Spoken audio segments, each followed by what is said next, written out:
عاملين ايه؟ معانا بودكاست جديد النهاردة مع شركة قوية جدا الناس كلها بتتكلم عليها، وزي ما عودناكم احنا على طول بنجيب فرصة حلوة لكل الناس اللي بتفكر في الريل استيت. فاحنا معانا النهاردة أستاذة مريم ميشيل هتتكلم معانا عن مشروعات شركة ان ديفلوبمنت. اهلا بيكي استاذه مريم. اهلا بيكي مستر احمد. انا مريم من ان ديفلوبمنت دايركت سيلز. اهلا وسهلا. اهلا بيك. ميرسي. احنا شركه ان ديفلوبمنت. احنا صاحب الشركه باشمهندس احمد شديد. باشمهندس احمد شديد اوريدي عنده شركه انكو مصر للانشاءات ليها 20 سنه في الماركت. يعني انت بقالكم فتره كبيره اصلا شغالين في الماركت. بالظبط كده. كونستراكشنز بقالنا 20 سنه في الماركت، واخدين فئه اولى في الكونستراكشنز. طبعا بما انكم 20 سنه فاكيد في سباقات كتير يعني. طبعا اكيد. هي اصلا فئه اولى دي ان حد ياخدها كونستراكشنز دي حاجه مش سهل ان حد ياخدها. مستر احمد شديد بياخد اراضي من الجيش وهو اللي بيبنيها. تمام. الهيستوري بتاعنا ككونستراكشنز الحاجات الكبيره المعروفه، عاملين شركه عاملين جامعه الملك سلمان دي في شرم الشيخ، وعاملين بوابتين من بوابات العاصمه الاداريه. البوابات بتاعت العاصمه الاداريه كده. دي جميله. دي انا لما رحت هناك شفتها كانت جامده جدا. ايوه حلوه جدا فعلا. وكان كونستراكشنز مش سهله برضو لان البوابات كانت ضخمه جدا. عاملين كمان مبنى تحفيظ القرآن اللي جوه مسجد مصر في العاصمة الإدارية. جميل. ده بالنسبة لجزء من الكونستراكشنز بتاعتنا الموجودة في البروفايل بتاعنا. طبعا لينا كونستراكشنز تاني كتير. اوكي. الكونستراكشنز بقالنا 20 سنة. بدأنا كديفلوبر بالظبط من 3 سنين. ان ديفلوبمنت كان اسمنا في الأول نواصي. الاسم ده برضو معروف اكتر. بالظبط كده. الاسم ده معروف اكتر، بس احنا مجرد ان احنا عملنا ريبراندنج بقى اسمنا ان ديفلوبمنت، بس هي الشركه بكل حاجه فيها. اوكي. بدانا اول بروجكت لينا كديفلوبر كان 3 سايدز مول. ده ستراب مول. ده قطعه الارض دي بتاعه الكومباوند بتاع حسن علام في الشروق. في الشروق بالظبط كده. ده فين بالظبط؟ هو الكومباوند بتاع حسن علام في الشروق ده كومباوند اوريدي ليفبل بقاله سنين. احنا خدنا قطعه الارض بتاعه الستراب مول اللي على السور بتاع الكومباوند، عملنا الستراب مول بتاعنا. احنا داخلين شراكه في الارض مع حسن علام، يعني احنا اللي خدنا الجزء بتاع الستراب مول واحنا اللي بنبنيه واحنا اللي بنسلمه. فاحنا داخلين شراكه مع حسن علام. اسم حسن علام جنب الاسم بتاعنا بالظبط كده. بالظبط مظبوط. فمش سهل اصلا حد يخش شراكه في الارض مع حسن علام. فدي كانت اول حاجه لينا. ده ستراب مول ده خلاص احنا بنسلمه اخر السنه دي. احنا اصلا بنسلمه قبل ميعادنا كمان، يعتبر ب6 شهور او سنه. طب هو في حاجه مثلا متاحه فيه جيم في حاجات في حاجات افيلبل بس ليميتد قوي، يعني احنا بادئين بيع فيه بقاله اكتر من سنتين، ففاضل حاجات قليله خالص. فاضل تقريبا جيم بانك فيه اكتر، يعني محلين 3. دي الحاجات بالظبط كده. بالظبط. هو اصلا حلوه يا جماعه. بالظبط. هو اصلا يبقى تشغيل اخر السنه دي، يعني هيبدا ان حد هيستلم هيشغل على طول. وطبعا الكومباوند اصلا عايش وساكن، فدي برضو ايدج تانية ان انت في مكان اوريدي ليفبل، مش مستني لسه المكان يعيش. بالظبط كده. وكمان الديستنيشن دي او الاريا دي ما فيهاش كوميرشال كتير، كوميرشال فيها قليل قوي، فاحنا هنطلع في مكان ما فيهوش اصلا كوميرشال او مول حوالينا يعني قريب. فالعائد الاستثماري اللي هيعود على الناس اللي اشترت اوريدي في الستريب مول ده هيبقى كبير، وهو متبقي فيه حاجات بسيطه وسريع كمان. يعني هو مش هيستنى مثلا 3 سنين او 4 سنين على الاستلام عشان يبدا يشغل فيبدا يرجع له العائد الاستثماري. لا، هو وانس ان هو اشترى في خلال سنه بالكتير هيبدا يستلم، هنبدا تشغيل على طول، وهو اصلا في مكان ليفبل فهيشتغل على طول.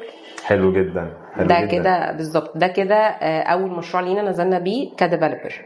طيب في مشروع تاني انا سمعت عنه كتير. المشروع ده في التجمع السادس. مظبوط. التجمع السادس ده طبعا فيه ديستنيشن جديده حلوه جدا. مظبوط. فيها مشروعات حلوه جدا. فانتوا عاملين ايه هناك؟ يعني ايه المشروع بتاعكم هناك؟ انا مش حابب احرق انا الكلام يعني اقول، فانا عايز انت اللي تقولي بقى ايه المشروع هناك بالظبط. ده كان يعتبر البومينج بتاعنا من السنه اللي فاتت. ده كان مشروع ذا نست. بالظبط كده. ذا نست ده في التجمع السادس. بالظبط. اللوكيشن بتاعه سور في سور مع لافيستا الباتيو فيدا اللي في التجمع السادس. عارفه ده بالظبط كده. هو المثلث بتاع التجمع السادس، فوقينا زد وجنبينا على طول سور في سور مع لافيستا. هايد بارك وهايد بارك وزد وجنبينا لافيستا بالظبط كده. احنا نعتبر دايركت على 90 الجنوبي، يعني احنا بعد ما بنخلص 90 عند هايد بارك بنعدي النفق، بنبقى على طول الارض على ايدينا الشمال بعد لافيستا على طول. جميل. فانت تعتبر دقيقتين من التجمع نفسه بقى قلب التجمع، يعني 5 دقايق بالكتير. لوكيشن برايم لوكيشن بالظبط كده، في مكان جميل جدا بالظبط كده.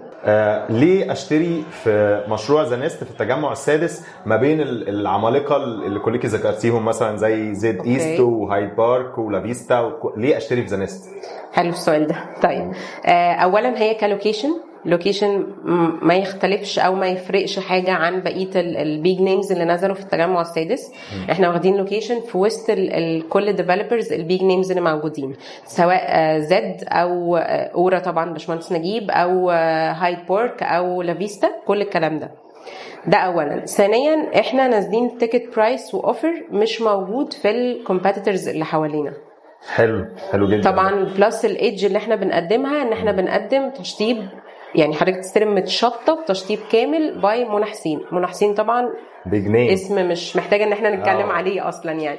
فان احنا نسلم متشطب كامل تشطيب منحسين، حضرتك تستلم في كوزي كومباوند مش كبير، فوانس ان انت هتستلم متشطب هتلاقي بقيه المشروع اوريدي بيشتغل معاك على طول. انت مش محتاج تبدا ان انت مشروع كبير فتاخد فيز الاول فتستنى الفيز الثانيه عشان يبدا السعر معاك يزيد. فسواء انفست او اند يوزر بيسكن، لا طبعا هو اكيد تاكت برايس بالتشطيب اللي احنا نازلين بيه، يعني مفيش حرفيا مفيش منافس حوالينا بنفس التاكت برايس دي.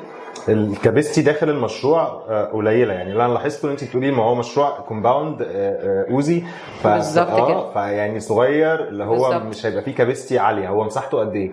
المشروع مساحته 51 فدان، عليه 35 عماره which is الفوت برنت بتاعته 16%. 16% يعني ده بس اللي مبني، باقي لاندسكيب ووتر فيتشرز وفاسيلتيز سويمنج بول كل الكلام ده. فاحنا الفوت برنت قليل قوي، 16% دي برضو مش كتيره موجوده في السكن عموما يعني. طيب تقدري تشرحي لنا مثلا الماستر بلان في المشروع عامله ازاي او شكلها عامل ازاي او ايه الجاذب فيها؟ كام كلاب هاوس، كام انفينيتي بول، ايه الدنيا بالظبط في الماستر بلان او شكله عامل ازاي؟ حلو قوي. الاول حابه ان انا ابدا ان احنا جبنا الماستر بلان باشمهندس رائف فهمي، طبعا اسم معروف جدا، بيعمل ماستر بلانز خطيره جدا، بيعمل لكل البيج نيمز.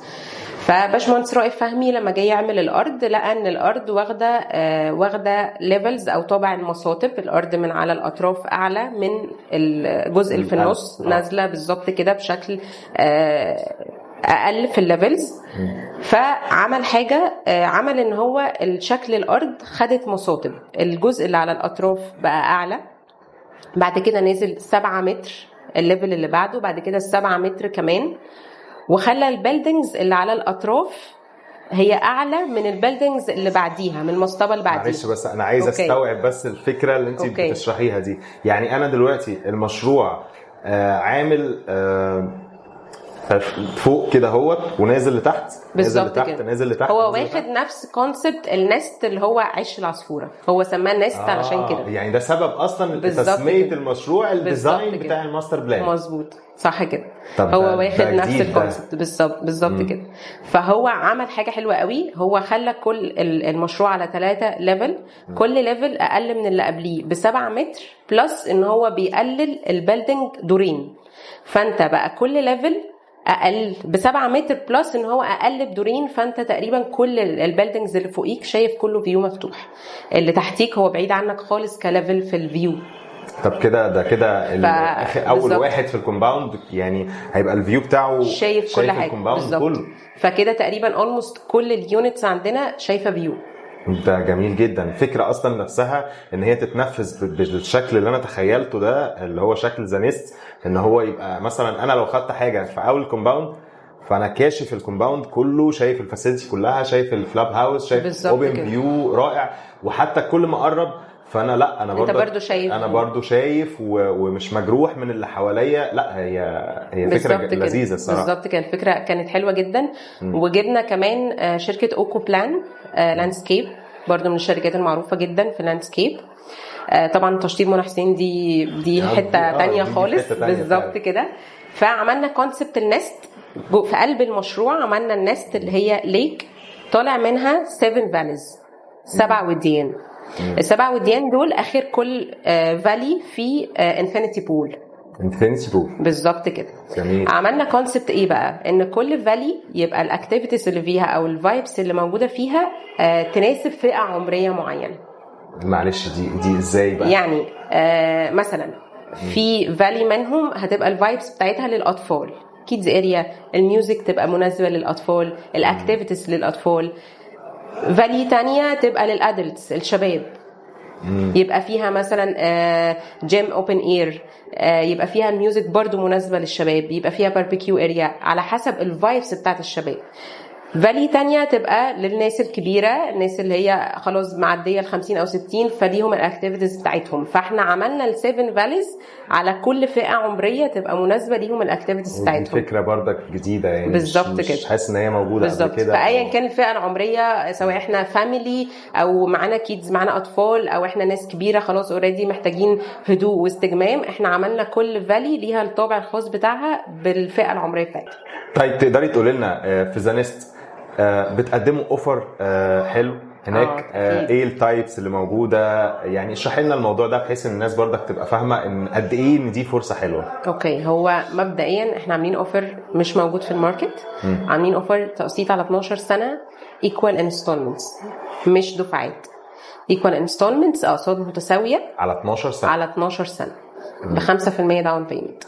يعني انا بدفع 5% داون بيمنت، بالظبط كده، في دفعه بعديها 5% كمان بعد 3 شهور، بعد 3 شهور بالظبط كده، وبعد كده ايكوال على 12 سنه. على 12 سنه. حلو جدا. مفيش دفعه استلام مثلا؟ مفيش اي حاجه.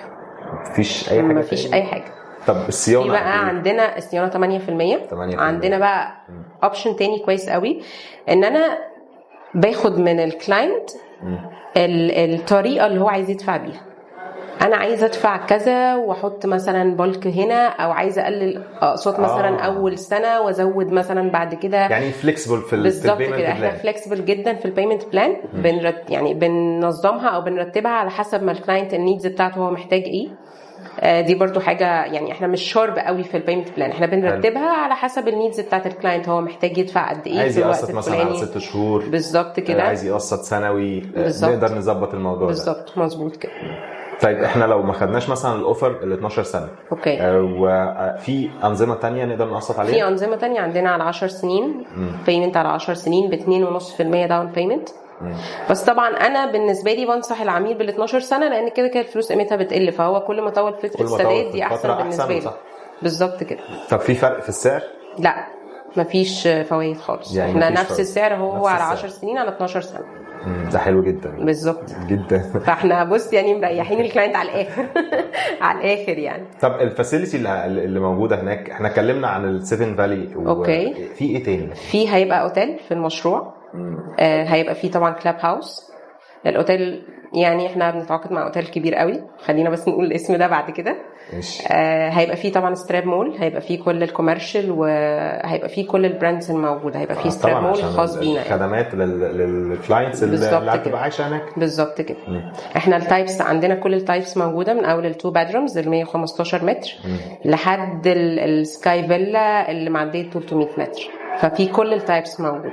حلو جدا. يعني الكلاينت اللي عايز مساحه صغيره هيلاقي، اللي عايز مساحه كبيره هيلاقي، اللي عايز بنت هاوس مساحه مش كبيره قوي هيلاقي، اللي عايز سكاي فيلا بالفيو على نست على طول هيبقى موجود. دي انا بحاول اتخيل كده لو مثلا واخد حاجه سكاي فيلا وببص على المشروع كده اللي هو زانست، والمشروع كله نازل نازل نازل لحد الليك اللي في النص. بالظبط. الفيو جامد، خطير فعلا. الفيو فعلا خطير بجد. بالظبط. طيب احنا مثلا نقدر ان احنا نقدم اوفر للناس اللي بره مصر، او الناس اللي بره مصر ليها اي اختلاف في البيمنت، ليها اوفر معين او ليها اي حاجه برضه؟ الناس اللي بره مصر احنا بنرتب لهم برضو الدنيا زي ما هم محتاجين، ده اولا. ثانيا بنقدم لهم فلكسبيليتي في التعامل، ان احنا بيبقى كل حاجه بنعملها لهم اونلاين من غير صعوبه خالص خالص. يعني يقدر يشتري وهو بره بالظبط كده، بسهوله جدا. بالظبط كده. بندخل زوم ميتنج، بنفرجه على كل حاجه، كل التايبس كانه موجود هنا بالظبط، وبنرتب معاه كل حاجه بالنسبه للريزرفيشن، بالنسبه للكونتراكت، كل الكلام ده بيبقى مترتب بشكل سهل خالص وبسيط. بيبقى عارف الوحده بتاعته فين بالظبط، تفاصيلها ايه، بنشير كل التفاصيل معاه. زوم ميتنج بالظبط كده. حتى الكونتراكت والريزرفيشن وكل الكلام ده بيبقى مبسط خالص وسهل جدا.